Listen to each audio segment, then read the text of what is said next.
Everyone, welcome to news for competition. Now ये है top 10 series. इसमें आप खुद को जांचिए, खुद को आंकिए कि आपकी तैयारी कहाँ चल रही है और आप एग्ज़ाम में कौन सी गलती कर देते हैं जिसके कारण आपका जो आंसर है वो गलत हो जाता है। तो इसी तरह का ये पहला कोशिश है। आप लोग पहले खुद आंसर करने का कोशिश कीजिएगा और उसके बाद इसका डिस्कशन आपको ध्यान से देखना है। देखिए, फर्स्ट क्वेश्चन है, स्क्रीन पे स्पष्ट हो रहा है कि इनमें से कौन जैन संगीति के अध्यक्ष हुए। इनमें से कौन जैन संगीति के अध्यक्ष थे हुए। आप पहले खुद आंसर देने का कोशिश कर लीजिए। देखो, जैन धर्म और बौद्ध धर्म श्योर एग्ज़ाम में आना ही आना है।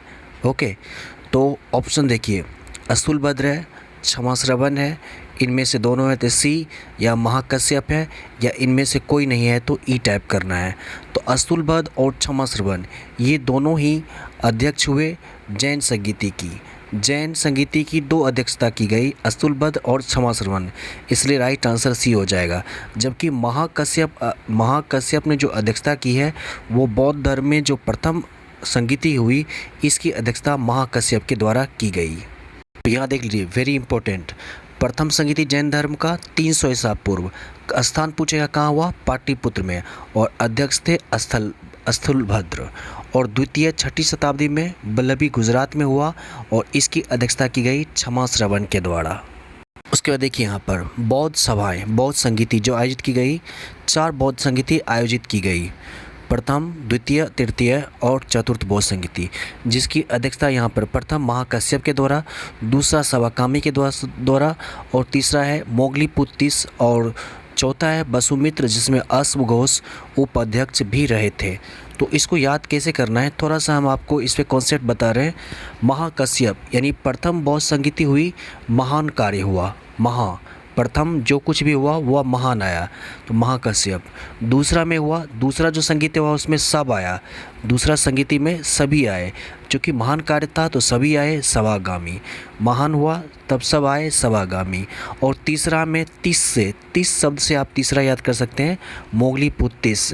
और चतुर्थ में क्या हुआ, चतुर्थ में सब आए और 3 भी आए और सभी आके क्या हुए, बस गए, सभी आके क्या हुए, बस गए। और बस तो गए लेकिन किस पे आए, अश्व पे आए, घोड़ा पे आए। तो आपको ये संगीति याद हो जाएगा, एग्ज़ाम में बिल्कुल ही नहीं भूलिएगा। महाकश्यप, सवाकामी, 30 में तीसरा मोगलीपुत्तिस, और बस गए वसुमित्र, किससे आए, अश्वघोष से, घोड़े से आए, इसलिए इसको। शासन काल भी याद रखिए। तो पहला जो हुआ, तो पहला जो संगीति, पहली जो मीटिंग हुई थी इसलिए हुई थी कि हम सभी आज़ाद हो जाए, याद करने के लिए बता रहे हैं। पहली मीटिंग इसलिए हुई कि हम सभी आज़ाद हो जाए, स्वतंत्र हो जाए। और जब हम लोग सब अलग अलग हो जाएंगे, स्वतंत्र हो जाएंगे, तो हमारा कोई शत्रु नहीं रहेगा, आज़ाद शत्रु। उसके बाद दूसरा में क्या हुआ कि दूसरा जो आयोजन किया गया इसमें काल हो गया।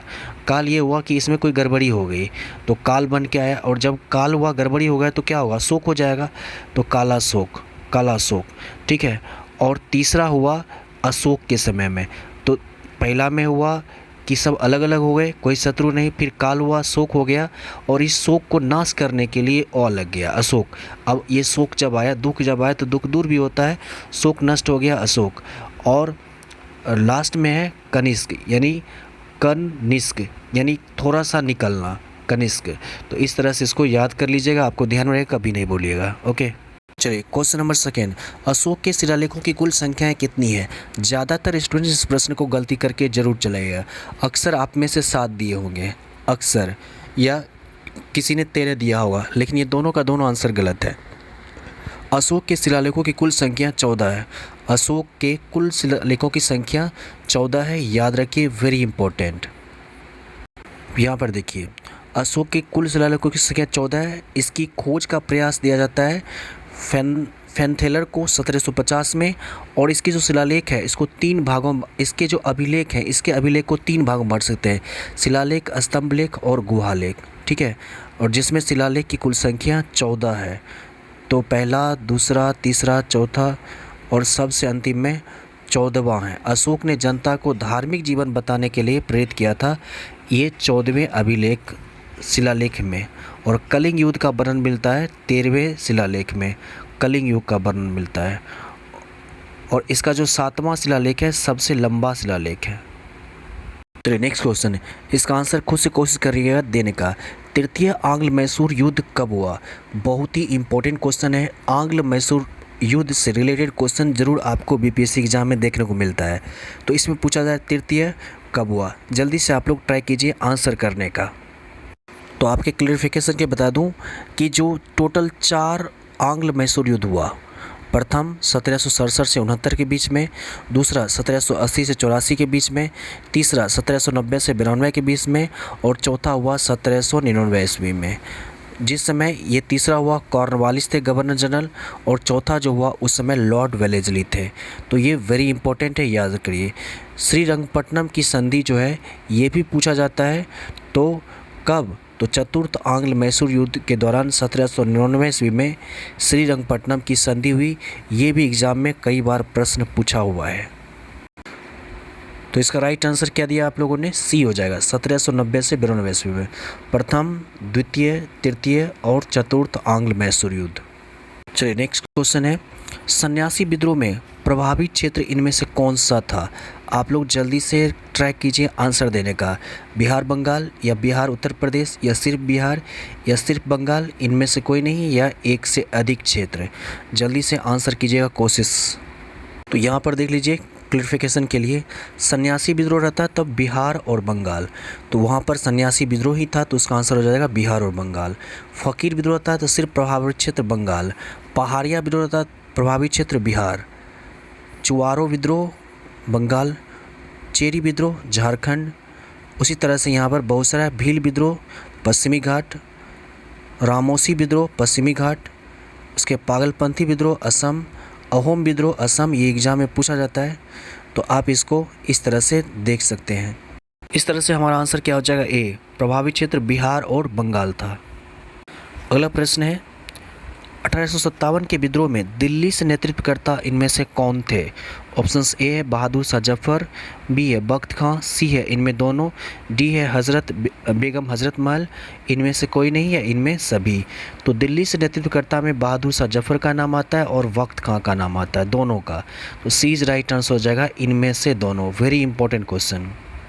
जबकि इसमें जो बेगम हजरत महल है, ये इन्होंने लखनऊ से नेतृत्व किया था, बेगम हजरत महल। यहाँ पर देख लीजिए कुछ इंपॉर्टेंट है।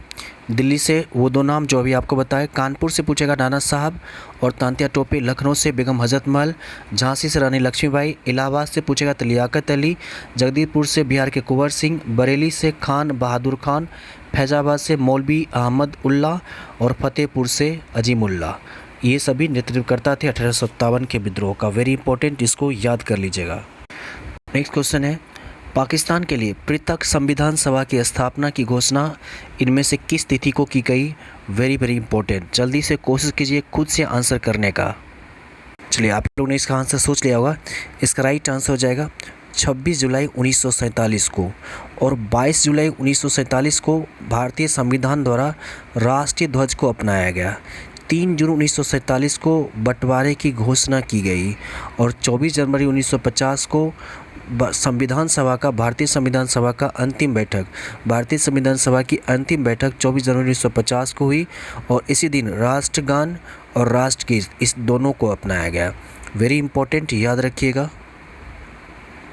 नेक्स्ट क्वेश्चन है, समवर्ती सूची का प्रावधान किस देश के संविधान से ली गई भारतीय संविधान में? ऑप्शंस ए है आयरलैंड, बी है ब्रिटेन, सी है ऑस्ट्रेलिया, डी है जर्मनी, ई इनमें से कोई नहीं या एक से अधिक। जल्दी से कोशिश कर लीजिएगा। और हमको लग रहा है कि आप लोग ए आयरलैंड या बी सी ऑस्ट्रेलिया में कन्फ्यूज़न हो रहे होंगे। तो इसका राइट आंसर बता दें, समवर्ती सूची का प्रावधान ऑस्ट्रेलिया के संविधान से लिया गया है। और आयरलैंड से क्या लिया गया है? आप सभी जानते हैं, आयरलैंड से लिया गया है नीति निर्देशक सिद्धांत। आयरलैंड के संविधान देश से लिया गया भारतीय संविधान में नीति निर्देशक सिद्धांत रहेगा तब आयरलैंड। और समवर्ती सूची जो 7वीं अनुसूची में वर्णित है, ये ऑस्ट्रेलिया के संविधान से लिया गया है। 7वीं अनुसूची में समवर्ती सूची। यहाँ पे देख लीजिए, संसदात्मक शासन प्रणाली, एकल नागरिकता, ये सब ब्रिटेन से लिया गया है। नीति निर्देशक सिद्धांत और राष्ट्रपति की निर्वाचन मंडल की व्यवस्था, ये सभी आयरलैंड के संविधान से ली गई है। प्रस्तावना की भाषा और समवर्ती सूची का प्रावधान, ये ऑस्ट्रेलिया के संविधान से ली गई है। और आपातकाल जो है, ये आपातकाल के दौरान राष्ट्रपति की मौलिक अधिकार संबंधी जर्मनी के संविधान से ली गई है। संघात्मक विशेषताएँ कनाडा देश के संविधान से ली गई है। चलिए नेक्स्ट क्वेश्चन है, पृथ्वी के कौन से भाग इसके कुल आयतन का 83% भाग घिरे हुए हैं? इनमें से कौन सा भाग? मुख्य रूप से पृथ्वी का 3 भाग होता है, वो कौन कौन सी भाग होता है आप देख सकते हैं, क्रस्ट है, मेंटल है और कोर। सबसे अंदर कोर होता है, केंद्रीय भाग, और ऊपर का भूपट्टी को क्रस्ट कहते हैं। तो कौन सा भाग 83% भाग घिरे हुए है? तो ये हो जाएगा मेंटल। मेंटल जो है पृथ्वी का लगभग 83% भाग घिरे हुए है। Very important question. चलिए नेक्स्ट क्वेश्चन नंबर 9, इनमें से कौन सुमेलित नहीं है? सवाना घास का मैदान अफ्रीका में है, सही है। वेल्ड लिखा हुआ है दक्षिण अमेरिका, या दक्षिण अमेरिका नहीं बल्कि दक्षिण अफ्रीका होना चाहिए, साउथ अफ्रीका होना चाहिए। उसके बाद पंपास अर्जेंटीना, सही है। एक से अधिक इनमें से कोई नहीं है, तो सुमेलित नहीं है, बी जो है सुमेलित नहीं है। नेक्स्ट क्वेश्चन है, दूसरा सर्वाधिक तटीय सीमा वाला देश कौन सा है? तो दूसरा सर्वाधिक पूछा जा रहा है, तो पहला है कनाडा, दूसरा स्थान है नॉर्वे का, दूसरा स्थान है नॉर्वे का, इसका राइट आंसर बी हो जाएगा। तीसरा है इंडोनेशिया और चौथा है रूस का तटीय सीमा वाला देश। भारत का स्थान पूछेगा कौन सा है, तो भारत जो है टोटल तटीय सीमा रेखा की लंबाई 7500 किलोमीटर है और पूरे दुनिया में 16वां स्थान है, 16वां सबसे बड़ा देश है तटीय सीमा के संदर्भ में। और भारत में कौन सा राज्य है जिसकी तटीय सीमा सबसे सर्वाधिक लंबाई है? तो वह है गुजरात। ठीक है, वेरी इंपॉर्टेंट। प्लीज़ वीडियो को लाइक कर दीजिएगा और शेयर कर दीजिएगा। फिर मिलते हैं नेक्स्ट वीडियो में। Till then good bye and take care.